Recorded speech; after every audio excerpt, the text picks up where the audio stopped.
Welcome back to Key Talk Media. This your host, Key Talk. Check it out, man. All right.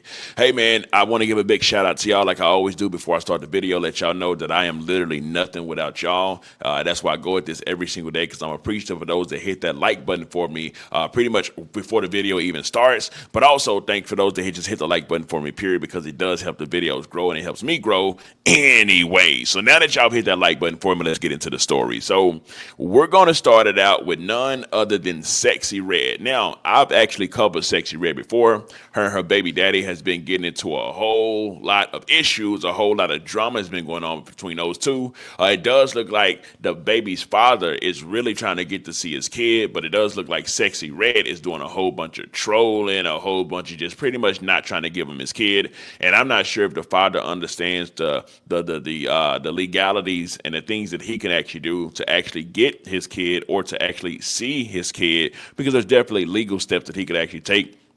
But a lot of the times, especially within the hood, a lot of people don't really know the laws or the routes to go in order to make those type of things happen. And it does look like that may be the case right now because she is definitely trolling. So this will be the first topic. Let me actually jump right into it with y'all. So Sexyy Red pretty much took to her Facebook. You can see the Nene Savage, and she said, hold on, let me actually move this. And she said, "Oh, my daughter looked just like her stepdaddy." And obviously, she's been saying that Chief Keef is her baby stepdaddy, doing a lot of joking like that, right? Now, the thing about it is this: her profile picture is actually a profile picture of her right here, and of course, Chief Keef right here. So she's just trying to make the baby daddy jealous. And in the other end, he actually reposted what she said, and what now when I start tweaking, I'ma be wrong. And then, of course, he posted a picture, an old picture with their child together right here, and he said, "Until we meet again, China Bug,"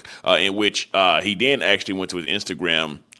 And let me actually make this a little. Let me get up about y'all's way real fast because I want to be able to. There we go. And then he also took to his Instagram and he made a long post and he said, "I for sure know my daughter love her daddy. I for sure know my daughter love her daddy, and she know who her daddy is. Ain't no confusing her. I ain't even finna keep going back and forth with you. When my daughter get old enough to understand, she gonna know you foul for keeping her away from me. Man, you bitter and burning." And of course, he has been saying for the longest that Shorty is burning. You know what I'm talking about? Now, she did come out and actually say, "Hey, I ain't burning. He just capping and stuff like that." However, he has stuck to his guns on saying that she is actually burning. Now, do I think she's burning? I don't really care, but she does promote a lot of stuff about like burning and all type of wild, crazy, immoral stuff. But at the same time, it is what it is. It's the entertainment industry, right? But he said, you're bitter and burning, and God don't like ugly. I'm on you the whole 2025 watch." So he's pretty much saying 2025 he's about to come through and poop on her. You know what I'm talking about? I guess he's getting off and he's on an ankle monitor right now, house arrest. So it ain't too much that he can actually do because he's in legal troubles. So it ain't too much that he can do. However, he is saying that he's getting his ankle monitor took off soon, and he gonna be on her head, top, her neck. Maybe what he'll do as well. Excuse me, he'll figure out the legalities and stuff that he can do within the court system, because as a father you do have rights, especially rights to your kid as well. It just, if you are smart enough and if you take the time to actually go and exercise those rights, which a lot of people don't, because a lot of people literally have no clue what they can actually do. But anyways, if we take it to the comment section, I can definitely see a lot of y'all. It's actually seeing like a lot of people was against what she's doing, what it seems she's doing, because he is painting this picture. And I would say what picture she painted, but it does look like she's painting a trolling picture, literally by saying, my daughter looked like her stepdad, and then having Chief Keef right there. And we know previously she did say that Chief Keef almost signed the little birth certificate, pretty much saying where the father name goes, right? So with all that being said, if we take it to the comment section, the first comment says, "She be trolling the kind of dude. See, these the type of women that have men beefing because I'm not about to let no woman use me to make her baby daddy upset. So that's her real baby daddy." Allegedly it is, right? "Burning and bitter is a crazy combination. City girls up, get it, nay nay." This, and of course, this shorty right here. It says, even celebrities do a lap off. This is sad. Wow. What's really her BD? He was telling the truth the whole time. This is way worse than I thought. Shining on you the whole 2025. Big shoes. There is some big shoes to fill because, I mean, she's a celebrity. She has paper. She has money and a lot of stuff going for herself. So it is going to be some big shoes for Buddy to try to fill. I can definitely admit that. But y'all love Sexyy Red. She most definitely used to put hands on Cuz. At least she's living what she rapping. Imagine supporting a woman who purposely keeps her child from a father. That's crazy. I know Sexyy used to beat his she be and it just pretty much restarts it all. But anyways, either way it goes, I'm not going to stay on this topic long. I just wanted to give y'all a little update as far as what's going on with Sexyy Red because I did cover her and her baby daddy pretty much not in the past, but a few videos ago I covered them what they had going on. And it still looked like there's some drama. Now, what I'm hoping is Buddy just don't snap and try to get her knocked off, or she don't snap and try to get him knocked off, because it's always, especially when there's a child in there, talking about you can't really control the emotions of either one of those people. But I will say that Sexyy Red doesn't have a lot of paper and money, so she has more of the accessibility in order to try to get Buddy knocked off, right? Because she actually spoke about getting him knocked off. So either way it goes, we'll just have to, I'll keep y'all updated so y'all can actually see about that. Also, an update on FNG Lil King. Well, not FNG no more because we know Lil King and Finesse2tymes been pretty much going back and forth. Of course, he did drop Finesse2tymes low,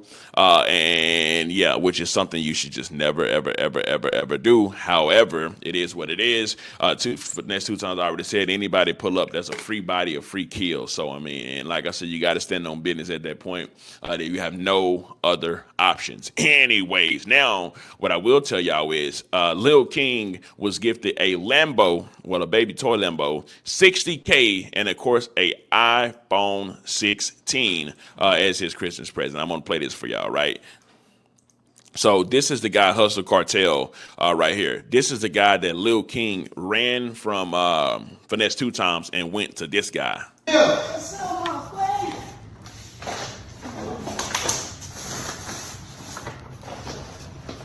Merry Christmas, my boy. Love you, my boy.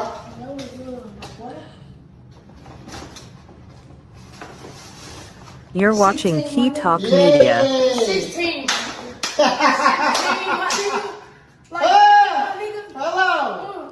Lil King happy right now. Talking about I got that 16.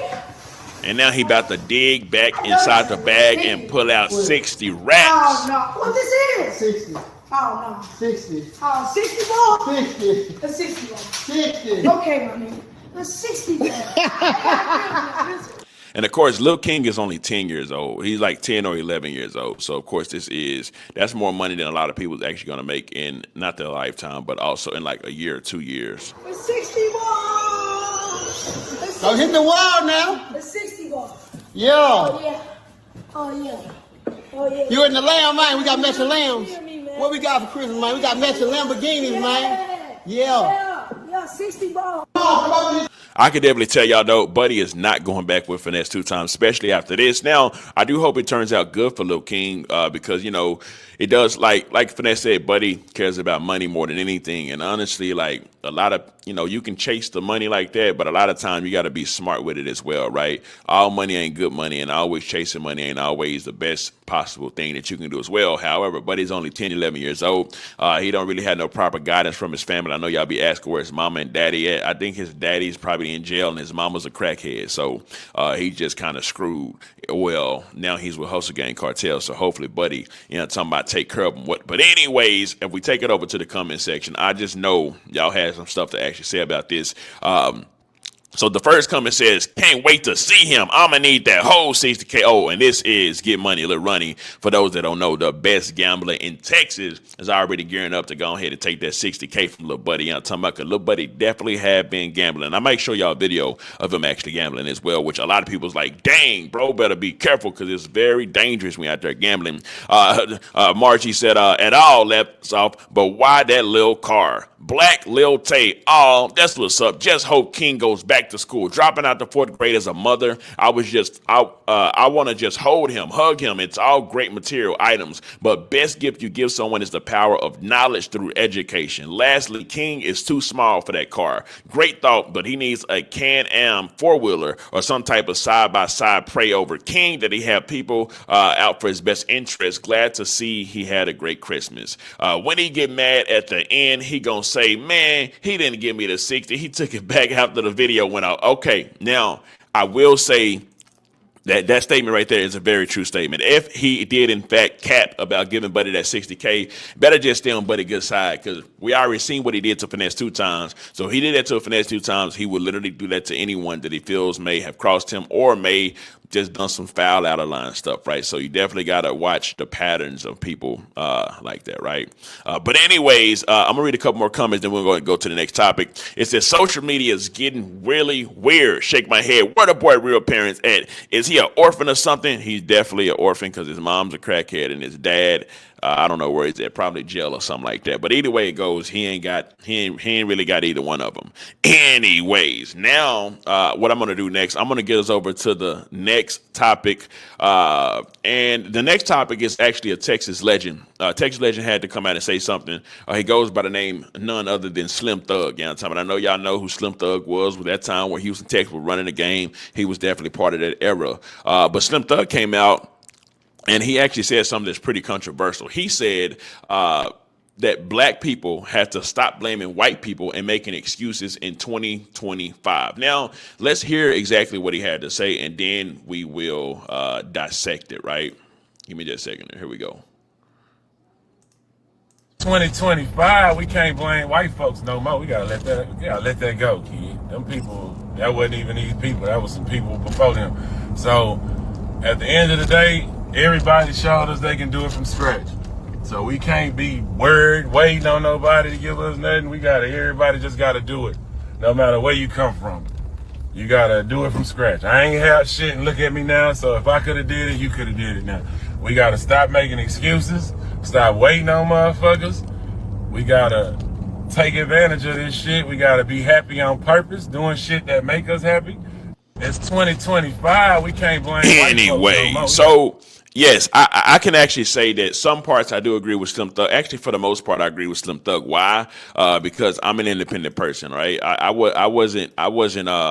Let me get back to it. I'm an independent person, right? I wasn't born with a whole lot of money. I wasn't born with no money at all. I was born inside of the hoods of Dallas, Texas, specifically inside of East Dallas, Texas, 3716 Dildock Street, rats everywhere, and a blue house, which they done tore down the house now and rebuilt the house. You know what I'm talking about? Phyllis Wheatley Elementary, which actually closed down in 2012. So I wasn't born with a whole lot of money at all. My mama wasn't born with a whole lot of money. My daddy, Rolling Stone, having a whole lot of babies all over the place. You know what I'm talking about? I got some brothers in Oak Cliff. I got some brothers in Cali. I got some sisters in Cali. I got people, you know what I'm talking about, all over the place that I don't even know all of them yet. Cause Papa was a Rolling Stone. You know what I'm talking about? A real Rolling Stone. But also on top of all that as well, this is what I can say. I do understand that there are systems set up in order to, I want to say, prevent black folk or hinder or black folk, but in order for a system to work, you have to play into the system, right? If the black community looks at itself and prioritizes stuff like education and prioritizes stuff like self-accountability, then it can actually be fixed, right? But there are so many type of rules inside the black community within the hoods of it. You know what I'm talking about? There's so many rules and stuff that's like counterproductive to like what actual civilians get, right? There are certain rules within the hoods that, like, when I say it's counterproductive, I mean like you gotta abide and go by this, but it's super counterproductive to like to longevity and having money in the future and stuff like that. And that ain't the dog on nothing at all. You know what I'm talking about? Why? Because I never would forget where I came from, but at the same time, I can definitely say that yes, these people have set up systems in order to block out particular stuff. But the reason that I know that it can be overcome, because it's definitely we overcame it already before. You know, Black Wall Street, it wasn't just Black Wall Street that people talk about. It was a whole lot of other communities that was just like Black Wall Street in pretty much all 50 other states. Black people as a whole, well, one thing I will say is they got to stop like the self-hatred for each other. I mean, let's keep this all the way 100. In every single hood inside of the United States of America, black people are and this just, it is what it is. I don't hold nothing back when we say what it is, and then when I say this, people are gonna know exactly what I mean and what I'm talking about and understand it. You know what I'm talking about is the fact that black people is actually killing each other at alarming rates. It ain't even called a genocide. It's called a fratricide. A genocide is when a mass amount of people actually get killed. A fratricide is when one is killing his own brother, which is definitely happening inside of the hoods. And people can say, "Oh, well, you know, it happens to whites around whites. It's going to happen. If the Mexican around Mexican, going to happen." We're not talking about no other race, especially when it's talking about the betterment of black people. You have to look exactly what black people are doing, and you got to pretty much not just criticize, but you do have to criticize too. There had to be some criticism. You know, talking about some constructive criticism, and it has to be able to be taken.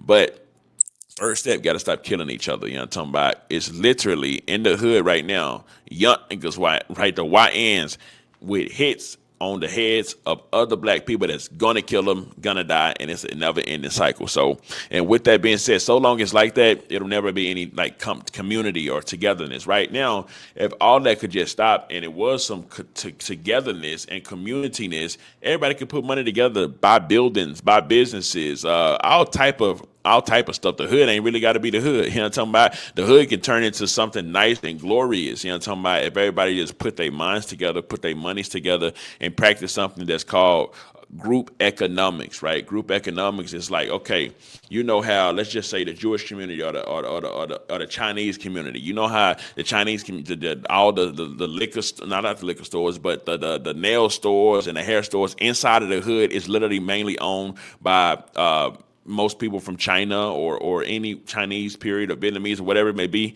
is owned by them, and they're making that money. So if there was a black person that was on that store, that would be helping practice group economics, because then other black people go to the store and you would be giving your money to someone who's black, right? I mean, it gets deeper than that, but I ain't finna get into all that. You know what I'm talking about?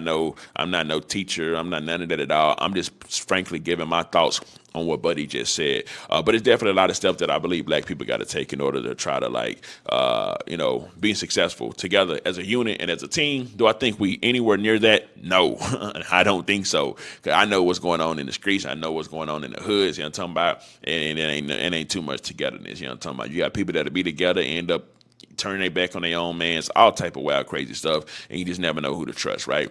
But maybe one day it'll happen. But right now, that ain't happening, Jack. Y'all better pick y'all up a mic, get to rapping, or get to podcasting, or get y'all some of this internet money. That's really what y'all need to be doing right now. You're talking about get your camera on, you start recording yourself, start putting it out, start entertaining and supplying content. It's something that a lot of people should be doing, especially a lot of black people should be doing, because it don't take nothing. You're talking about you got a phone, it ain't no excuse for you not to do it. But anyways, let me know something. Comment down below. Let me know what you think about this entire ordeal. I'm out.